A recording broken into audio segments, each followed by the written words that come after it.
He's a grumpy dog. He's a grumpy dog. So I've finally managed to get his clothes on and his harness. He ran away from me as soon as he sees it. He always does, because he knows what the harness means. It means he's going for walkies. And you can see he's pretending he's asleep. He's pretending. If he doesn't look at me, I can't see. If he can't see me, I can't see him. But we can see you, Arlo. Alright guys, so basically I'm just going to switch over to us on the walk.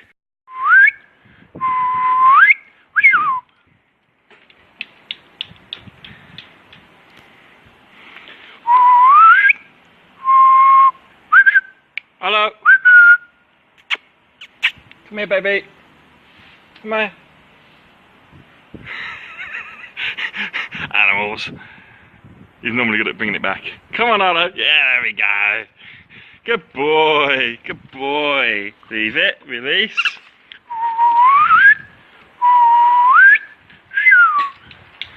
So guys, basically this is my kind of like fetch whistle. There we go. So we're playing, sort of training him basically to do a variety of different tricks, and this is him on his walks. It's always nice to have a little toy to play with him, and teach him different sort of things, like just create a bit of discipline really and have a bit of fun. But I will be, when I get to the park, I'll film a quick video on all about leads and the difference between extendable and fixed leads. But let's just go get him there now.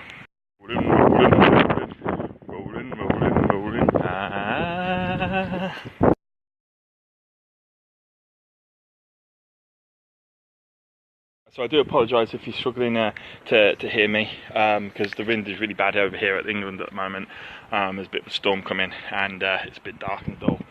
Believe it or not, it's midday and it's already pretty dark. I'm trying to see where Arlo is. There he is. There's that little fella. So we're on our way to the park, and basically I thought might as well do it whilst I'm walking. Just keep an eye on him at the same time. There's a road coming up. But basically, this video is all about the difference in leads. Hello. There are two types of leads in general. There's fixed leads and extendable leads. Fixed leads are your sort of traditional solid leather leads. There's a car coming. Let me just keep him on hold. Don't want him running across the road, because there's people across the road. The thing about Arlo is he's a people person. He's a people dog. Absolutely loves people, and he will run to strangers, and lose all his discipline when he sees someone who he wants to be petted by.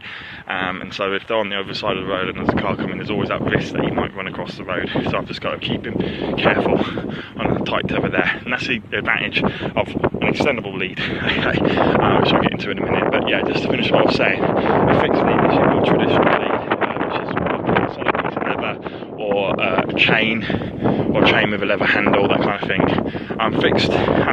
Fixed leads, obviously ease of use. They're easy. You just put your hand in the handle, and that's it. But obviously, depending on the length of the lead, you know, you can adjust the length of the lead by wrapping it around your hand.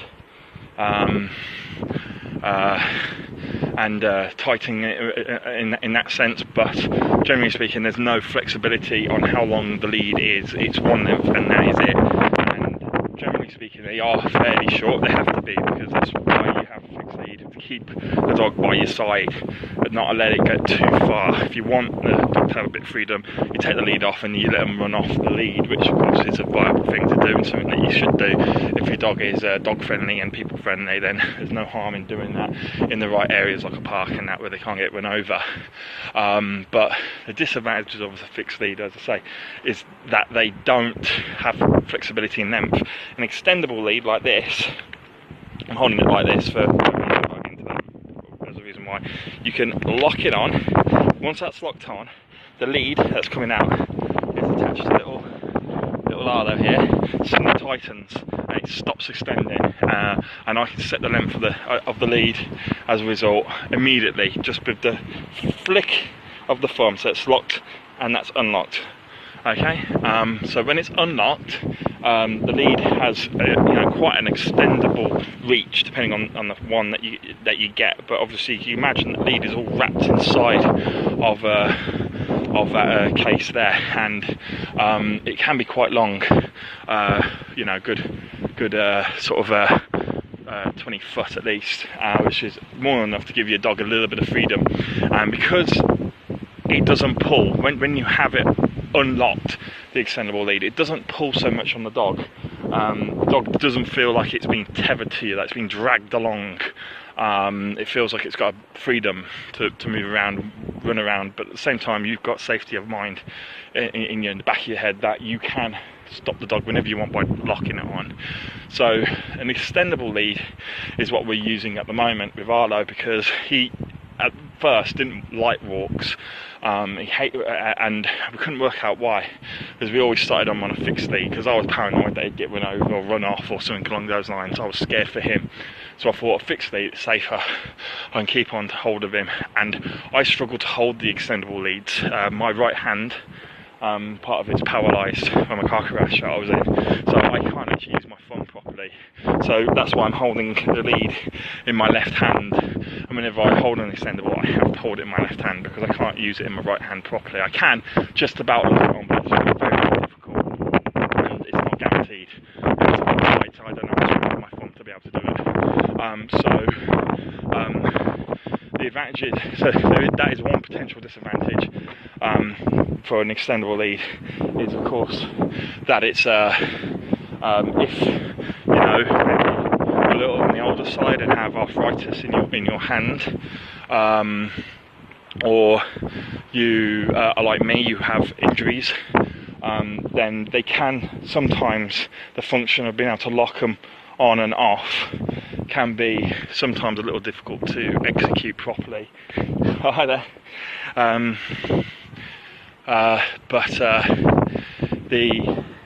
Oh, hello, you okay? Hello, just tripped. He was trying to play with someone who we know on the walk. I didn't realise and pulled him.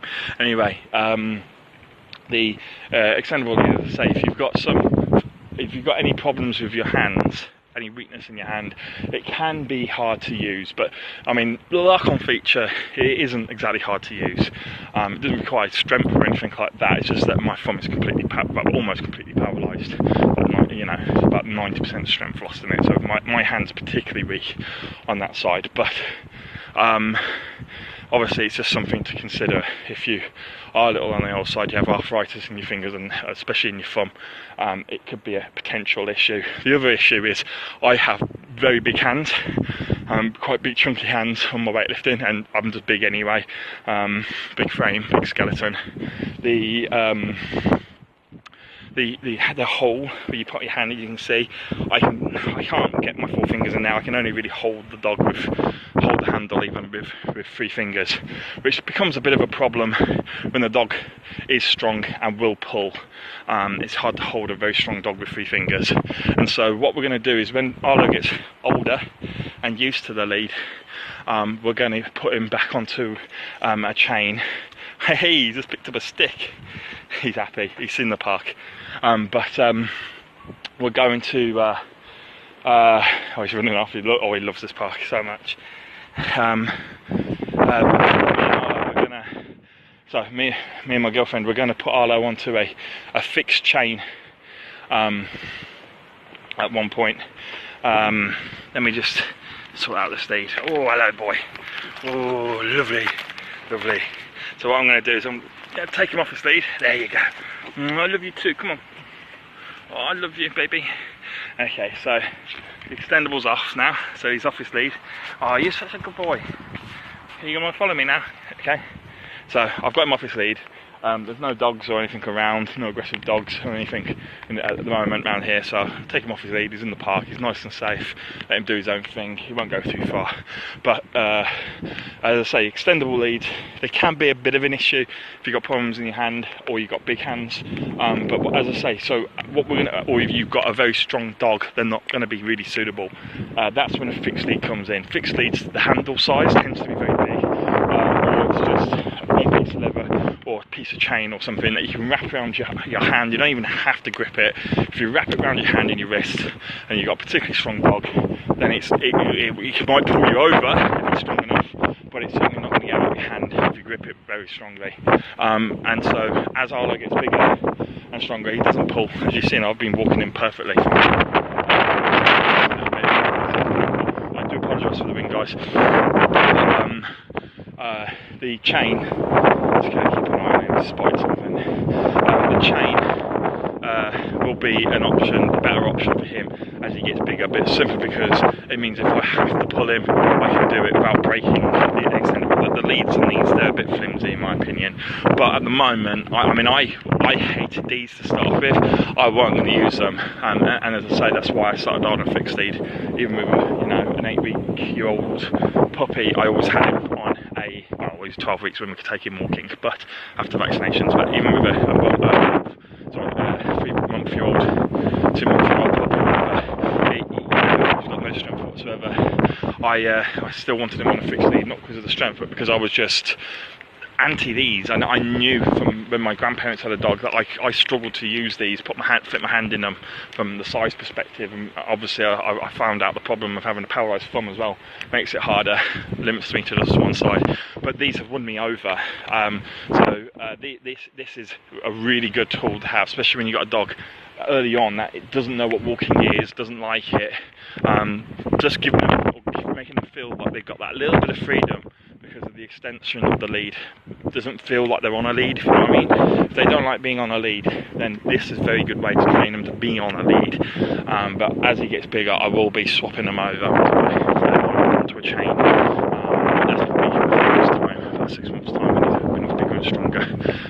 Because of course the problem with, say, a fixture, so when I've talked about fixed leads before, I've talked about obviously they're being made at a level which is fairly lightweight. The problem is, of course, with the fixed lead, when it's made out of chain, one, it's strong as anything. Your dog ain't going to break now, but the problem is it's heavy. It's heavy for you, which is but it can be heavy. It's just that he's got to be very aware that he is got a lead between you and him. He's going to be aware of the weight of the chain. He's going to be aware that he has limited freedom regardless of where he travels. Obviously, by the time I put Arlo on a chain, he'd be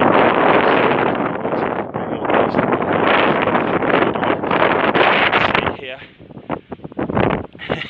He's more than trained to be off the lead. He's been by my side this entire video. We've trained him to in fact, actually, he wants a bit of attention now. He's pulling my leg. You see me turn around. He feels like I'm going to give him attention. So, say, big crocodiles on the end of the video there. I'm just going to have a little play with Arlo. Thanks for tuning in. I'll see you soon. Hi guys, so we're just going to play a little bit of fetch with Arlo. I've got some whistle commands to do with him. He's currently got the thing that I'm going to throw in his mouth. We haven't taught him release yet. It's a little hard to get out of his mouth, but as soon as I get it out, I'll show you what we can do with him.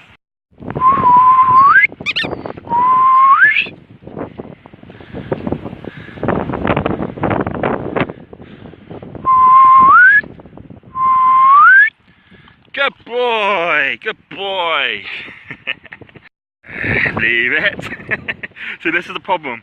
Having fetch without a release command, he's like, argh. But you know what? If you lose your lead, you can always use the the bone, the toy bone, the squeaky toy, as the lead, and you can walk around with him this way. He'll hang on all day. He's absolutely great. I love it.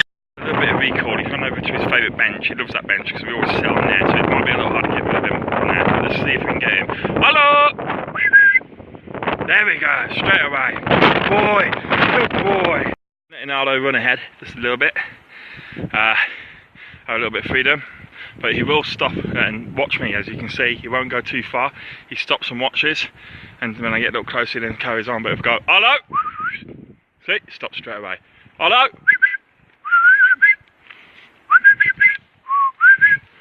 Come here, Arlo! What's this? What's this? There you go, see? It's a little bit of a hesitation there. He was distracted by the crows, which he loves. But there we go, good boy. Good boy, good boy, good boy. Okay. Go.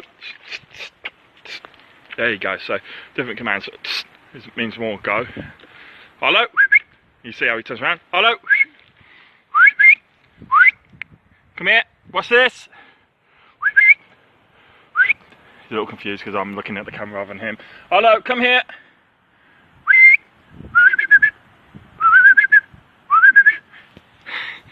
It doesn't work every time, guys. He's only 4 months. Okay, Arlo, come here. There we go, he's coming now. There we go. It doesn't work every time, as you say, but my girlfriend, she's much better with him, because she's the one who actually goes to like proper training classes with him and everything like that, and has taught him a lot of these tricks. I've taught him a lot of the whistle commands, which he does respond to normally very well, but I think he's actually distracted by the camera, because he's wondering, he's camera shy, he knows when the camera's on him normally, he's not normally used to it, he's spotted something, I don't know what it is. What is it spotted? What are you spotted? I'll tell you what it is, he's afraid of the wind. He's not quite used to the wind yet. And it's very windy here over in England, so he doesn't want to leave my side now, you can see. Hold up. Okay then guys, so what we're going to do is we're going to tune off for today, because we're getting near the road again, and there's a dog behind us, so I just need to be aware just in case it's not a friendly one. So, nice one. I'll see you soon.